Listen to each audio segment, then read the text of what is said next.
In 2017, six friends set out to hike Mount Harvey.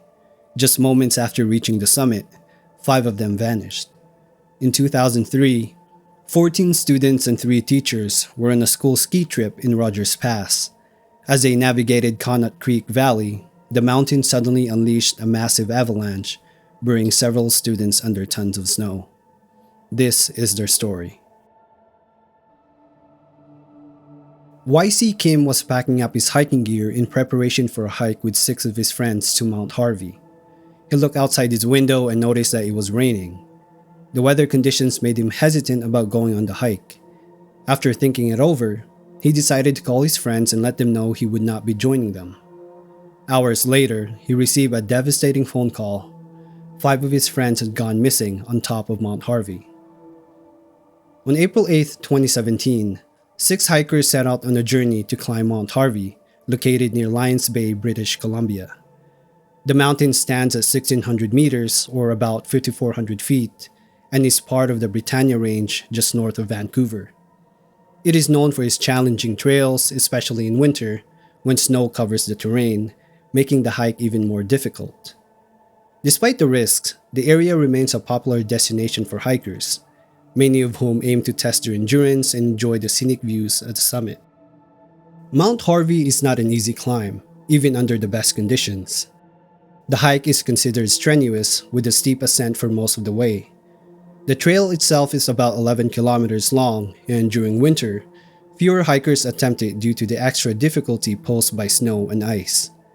However, those who do reach the top are rewarded with stunning panoramic views of the Howe Sound and the surrounding mountains. On that particular morning, six hikers of Korean descent, Jae Choi, Kei Chung, Youngjun Sun, Ruth Kim, Iris Cho, and Eric Park, began their hike. They were friends who share a love for the outdoors and frequently explored trails together. Their plan was to hike Mount Harvey using the Magnesia Creek Trail. This trail eventually splits into three separate paths leading to Mount Brunswick, Mount Harvey, and Alliance. They took the route toward Mount Harvey. The trail was still heavily covered in snow, adding to the difficulty of the already challenging hike. The group moved at a slow and steady pace, carefully making their way up. As they approached the summit, Eric Park started to fall behind the group. He was moving at a slower pace than the others. The rest of the group continued ahead while Eric made his way up at his own speed. At the same time, another hiker, Alistair Ferris, was also climbing Mount Harvey alone. As he was hiking, he came across Eric Park, who told him that he was with a group of five other hikers who had gone ahead. They exchanged brief greetings before parting ways. When Ferris reached the summit, he noticed something unusual. There were footprints leading close to the edge, but no sign of the hikers. As he walked closer, he saw that the snow where the hikers had been standing had collapsed. There were no footprints leading away from the edge. It became clear to him that they had fallen off the mountain. Shortly after, Eric Park reached the summit and was met by Ferris, who explained what had happened. Eric was in shock. His friends had just fallen off the summit of Mount Harvey. The cause of the collapse was a snow cornice. The term cornice comes from the Italian word for ledge. A snow cornice forms when the wind blows over the edge of a ridge, creating an overhanging mass of snow. It can be deceptive because it looks like solid ground, but in reality, it is just unsupported snow extending over the edge. When too much weight is placed on a cornice, it can break off suddenly. That is what happened to the five hikers. They had unknowingly stepped onto the cornice and it gave way beneath them. Realizing what had happened, Ferris rushed back down the mountain towards his car to call for help. He contacted emergency services and reported the accident. News of the incident spread quickly and search and rescue teams were deployed. Volunteers from Lions Bay and surrounding areas, including Chilliwack, which is about 100 kilometers away, joined the search effort. The summit of Mount Harvey is almost a vertical drop. It was estimated that the hikers had fallen as much as 500 meters. Search teams moved as quickly as possible to locate them. By the end of the day, 4 of the hikers' bodies were recovered. However, worsening weather conditions prevented them from finding the 5th hiker immediately. The search resumed the next day, and eventually, the body of the 5th hiker was located. The tragedy was confirmed. All 5 hikers had lost their lives. Ferris later spoke about the incident, explaining that the group's tracks showed they had been aware of the Cornice, but did not realize how far it extended. They may have been trying to walk across it or simply standing there to enjoy the view, but in either case, the outcome was the same. The snow beneath them was unstable, and when it collapsed, there was nothing they could do. A week before the incident, a well-known hiking website had posted a warning about a large cornice at the summit of Mount Harvey. The post mentioned that the cornice was unstable and would likely break off soon. It is unclear whether the cornice that collapsed that day was the same one the warning had referred to, but the conditions were clearly dangerous. The 5 hikers who lost their lives that day were Jay Choi, Kay Chung, Youngjun Sun, Ruth Kim, and Iris Cho. Hiking is a popular outdoor activity, and many people enjoy the challenge of summiting difficult trails. However, the risk increased significantly when hiking in winter or when there is snow involved. Even experienced hikers with the right gear can find themselves in dangerous situations. Snow conditions can be unpredictable, and hazards like cornices can be difficult to spot. Despite the best preparations, nature can be unforgiving. Mount Harvey remains a challenging hike, and the incident serves as a reminder of the risk involved in winter hiking. On January 31st, 2003, 14 grade 10 students from Strathcona Tweedsmuir School in Okotoks, Alberta, prepared for their annual backcountry skiing trip. This excursion was a long-standing tradition designed to immerse students in wilderness experiences and teach them about the challenges of winter environments. The students had been training for this trip since the beginning of the school year, viewing it as a significant milestone in their education. The weather that day was warmer than usual. The group boarded a bus and traveled westward on the Trans-Canada Highway, filled with excitement and anticipation. Their destination was the Rogers Pass Discovery Center in Glacier National Park, British Columbia, where they would embark on their backcountry adventure. This trip was part of the school's curriculum, aiming to educate students about the potential dangers of mountainous terrains, including avalanches, cold temperatures, and other winter hazards. Since the 1990s, the school had conducted similar trips to Rogers Pass without incident. Rogers Pass is renowned for its natural beauty and its favorite spot for backcountry skiing. However, it is also known for its avalanche risk. Notably, in 1910, the area was the site of Canada's deadliest avalanche, which claimed the lives of 58 railway workers. To mitigate such dangers, since the 1960s, the Canadian military, in collaboration with Parks Canada, has operated the world's largest mobile artillery avalanche control program in the region, where they would bombard the mountains with artillery in hopes of triggering an avalanche. This initiative aims to protect travelers by managing and reducing avalanche threats along the Trans-Canada Highway.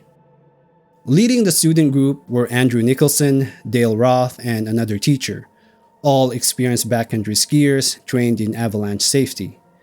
Their expertise provided reassurance to the students and their families.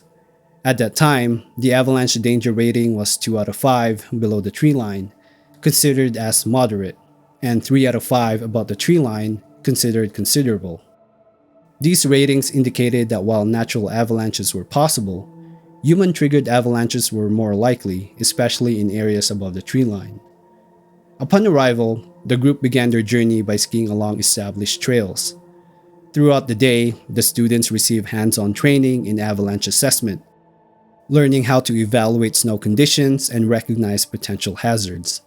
They practiced building snow shelters and using transceivers to locate buried beacons, essential skills for anyone venturing into avalanche-prone areas.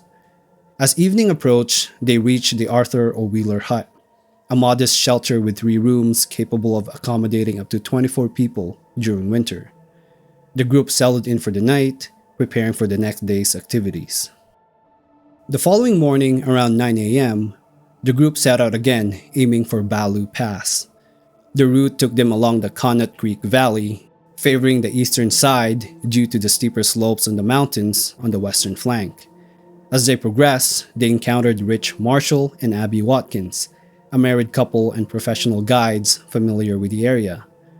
Engaging in conversation, Marshall and Watkins observed that the group was well prepared, equipped with essential gear such as snow shovels, beacons, and transceivers.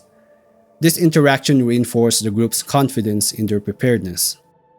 Maintaining safety protocols, the students skied with approximately 50-foot intervals between each pair. This pacing was a precautionary measure designed to minimize the risk of multiple individuals being caught in an avalanche simultaneously. To their left loomed Mount Cheops, standing at 2,500 meters or 8,400 feet. This mountain had a history of avalanche activity, including its role in the 1910 disaster. Unbeknownst to the group, history was about to repeat itself. While taking a break on the slopes en route to Ballot Pass, Marshall and Watkins noticed the students approximately 300 feet below them. Suddenly, they heard a loud cracking sound emanating from Mount Cheops. Recognizing the imminent danger, Marshall shouted avalanche. However, the warning came too late. The students, positioned directly at the base of Mount Cheops, had limited visibility due to low-lying clouds obscuring the mountain's upper reaches. By the time the avalanche emerged from the cloud cover, it was too late. The massive snowslide, approximately 800 meters wide and traveling at speeds up to 150 kilometers per hour, engulfed the group. According to Parks Canada, the avalanche was rated 3.5 on a 5-point scale, powerful enough to destroy buildings and decimate acres of forest. Being buried in avalanche is a harrowing experience. Snow, though seemingly soft on the outside, becomes compacted and dense on the inside, restricting movement and making breathing difficult due to limited air pockets. One of the students, Will Johnson, found himself trapped under several feet of snow, unable to move. Drawing upon his training, he remained calm, conserving his breath to maximize his chances of survival. Observing the disaster unfold, Marshall and Watkins understood the urgency of the situation. Despite the risk of secondary avalanches, they waited momentarily for the snow to settle before descending to assist. Survival rates for avalanche victims decrease after 30 minutes, especially if the individual lacks an air pocket. Upon reaching the site, they spotted a hand protruding from the snow. It was Andrew Nicholson. After freeing his hands and face, they left him to continue to dig himself while they searched for other survivors. Nicholson, carrying the group's only satellite phone, immediately called for help upon being freed. With the assistance of Marshall and Watkins, additional students were located and rescued, including Will Johnson. Some students were buried too deeply, so they had to use probes to mark their locations to be rescued later. Rescue teams were immediately dispatched after Andrew Nicholson placed the emergency call. Given the severity of the avalanche and the difficult terrain, it took rescuers approximately 1 hour to reach the scene.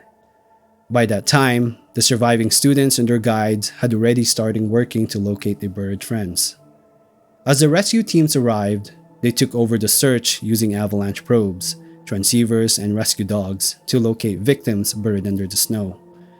The snowpack was dense, making it difficult to dig quickly. The priority was to find those who were still alive, as every passing minute reduced their chances of survival. Sadly, 7 students had been buried too deep for quick recovery. Their positions had been marked earlier by those on the scene, but by the time rescuers reached them, it was too late. Despite all efforts, Marissa Stadden, Michael Shaw, Ben Albert, Alex Patillo, Daniel Arato, Jeffrey Trickett, and Scott Brushko lost their lives in the avalanche. News of the tragedy spread quickly, sending shockwave through the school and their wider community. Parents, students, and faculty were devastated. Many questioned how this could have happened, given the school's long history of conducting similar trips without incident. In the following days, public discussions focused on whether the trip should have been allowed in such conditions. Some people criticized the school for taking students into dangerous areas, while others pointed out that the trip had been carefully planned and led by experienced guides. The avalanche risk rating that day had been moderate to considerable, meaning that avalanches were possible but not guaranteed.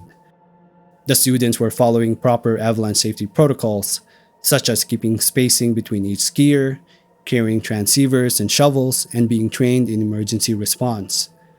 Despite these precautions, they had no way of predicting the massive avalanche that came down from Mount Cheops. Following a formal investigation, officials concluded that the school could not be held responsible for what had happened. The avalanche was a natural disaster, and there was no clear warning sign that such a large slide would occur at the exact location and time. The school had followed safety procedures, and its leaders had taken reasonable precautions. However, in response to the tragedy, Parks Canada revised avalanche risk classifications in the area. Conut Creek Valley, where the group had been skiing, was reclassified as unsuitable for school activities and officially declared off limits for similar trips in the future. If you made it all the way to the end, thank you. I put in a lot of effort into my videos, and although my videos don't have the same quality as bigger, more established channels, I truly aim to give you the best experience possible. I would really appreciate it if you can like and subscribe to my channel so that one day I can offer you a much better experience. Again, thank you so much for watching, and I'll see you in the next video.